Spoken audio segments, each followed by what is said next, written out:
எல்லா மக்களுக்கும் வணக்கம். பாத்தீங்கன்னா விதரமண்ட வழியாக எங்க தங்கச்சி வீட்டு பெரிய ஒரு சமையல் நடந்திருக்கு. பாத்தீங்கன்னா பருப்பு கறி வடிவா காட்டுங்க. பருப்பு கறிக்க பேருந்து பாத்தீங்கன்னா பருப்புக்கு அடுத்தது சோயா மிக்ஸ் இதை போட்டு செய்து வச்சிருக்கிறான்.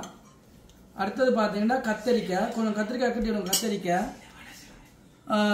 உருளைக்கிழங்கு குழம்பு, இது கத்தரிக்காயும் கரிமிளகாயும் போட்டு ஒரு இது பாத்தீங்கன்னா தயிர், இது வந்து போஞ்சிரி ஒரு இது ஐட்டம், இது கோவாவிலி ஒரு ஐட்டம், இது மரவள்ளி கிழங்காம். இதெல்லாம் சாப்பிட்டு முடிய தின்னால் செல்லுவதற்கே பரவாயில்லை.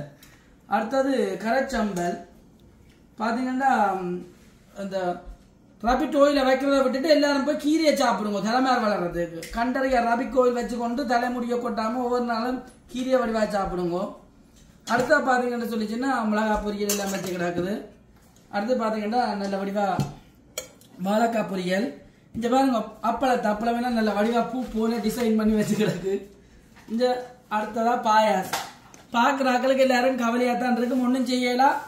சாப்பிட விரும்பினாக்க பாப்போம் என்ன நேரம். இப்ப ஒரு 5 மணிக்குள்ள இன்டர் ஆயிருங்க. ஓகே, இதெல்லாம் நல்லா அப்படியே இருக்கு. நீ சாப்பிட போறோம். உங்களுக்கு சாப்பிட்ட அப்புறம் அடுத்த வீடியோல சந்தேகம் என்னன்னா என்னென்ன சாப்பிட்டு எப்படி இருக்குன்னு டேஸ்ட் பண்ணி சொல்றேன். உங்களிடம் இந்த விடைபெறும் நான் அன்புடன் சுபாஷ். பாய்.